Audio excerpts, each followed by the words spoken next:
howlgal soo bilaabmay labadii dame ee xalay kaas oo ahaa nin ku talagalay inuu waxyeeleeyo dadka reer Puntland oo ajnabi ah oo doonayay inuu isugu daro qarax iyo hubka uu ku dagaalamo watay isaga oo ciidamadu ay toogteen qaraxii uu wadayna uu fashilmay howlgalkaas ilaa saaka aan ku soo jirnay waxaan joognaa guriga uu deganaa waxa yaala qalabkiisa aad aragtaan oo qaraxyadii bombooyinkii saabaankii iyo waxyaalaha aan la dhaafi karin oo aan rabno maanta inaan sheegno waxa kamid ah dadka wax wareejiya oo alaabaha wareejiya dareemaysan in tusbaxyada iyo waxyaalihii ay wareejinayeen iyo cadarada iyo waxa la yiraahdo kaararka lagu tuugsado aad aragteen oo dadka ay ku tuugsadaan marka waxaan rabaa inaan baaq u diro ummadda reer Puntland runtii waxaan oran karaa maantay ajnabi khawaarij ah iyo ummadda Soomaaliyeed gaar ahaan reer Puntland baa dagaalamaya waxaan rabaa inaan iraahdo ummadda reer Puntland waxa la idinka baahan yahay in aad guryaha dariska idinla ay gudihiina si adag aad u gashaan runtii waxaan u mahadcelinayaa shacabka oo intii barnaamijka ay ka hayeen nagala qayb qaatay iyo ciidamada ammaanka oo ku dadaalay inuusan dhagartaas aysan u fulin ilaa iyo meeshiisa ugu dameysay ee qaraxyada ay fashiliyeen runtii waxaan rabaa inaan digniin u diro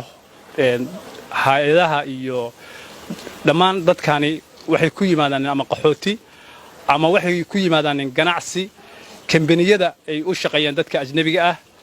iyo haddii alla idmo dhammaan dadka ajnabiga dalkan jooga gaar ahaan magaalada Boosaaso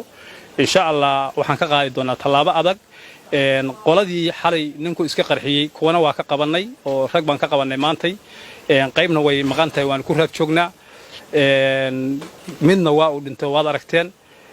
qaraxa intiisii ugu dameysay iyo howlgalka waan soo koobnay iyo guriga iyo ammaankiisii waxay deganayeen dadka waxaan rabnaa kale inaan u sheegno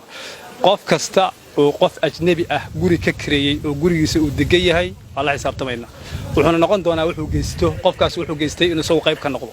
sababtoo ah qof ajnabi ah oo aan wax mas'uuliyad lahayn ninka guriga ka kireystay isaga u taala ninka gaarigiisa ku qaadanay isaga u taala bari ka maalin waxba ka dacwoon waxa aan la aqoon adoo sitay waxaan rabaa inaan ugu baaqo ummadda reer Puntland inay difaacdaan naftooda iyo maalkooda iyo hantidooda iyo diintooda khawaarij way ku soo duushay ninka ajnabiga ah maanta halkaan isku qarxinaya waxay ka sitaan ummadani ma jirto hanti uu la wadaagahay ma jirto dad islaam ah oo la yaqaano oo boqolkiiba muslim ah weeye nolol kuma gaban karo noloma sheegan karo diin beena noloma sheegan karo masaajidada laguma leeyin karo culimada iyo ganacsatada hantidayadana laguma qaadan karo waxaan rabaa inaan si dhiiran u sheego ummadda reer Puntland yar iyo weyn dhinac kasta bulshada qaybaheeda kala duwan inay kacaan hubka qaataan waxaan rabaa inaan u sheego inaan nin ajnabi ku dhex dhuuman karin oo doonaya dhulkooda inuu dhibaateeyo haddii ay iyagu isku mabda noqdaan waxaan ugu baaqayaa cid kasta oo ka aga dhaweyd inay iskaga fogaato waxaan ugu baaqayaa cid kasta oo ka aga dhaweyd inay iskaga fogaato haddii aan iskaga fogaana iyaga la mid noqonaya laakiin maanta muhiimaddeedu annagu waxaan la dagaalamayna waa argagixiso caalami ahna waliba ajaanib oo boqolkii 95 ajaanib waxaan rabnaa marka bulshada inaan u sheegno inay digtoonaadaan inay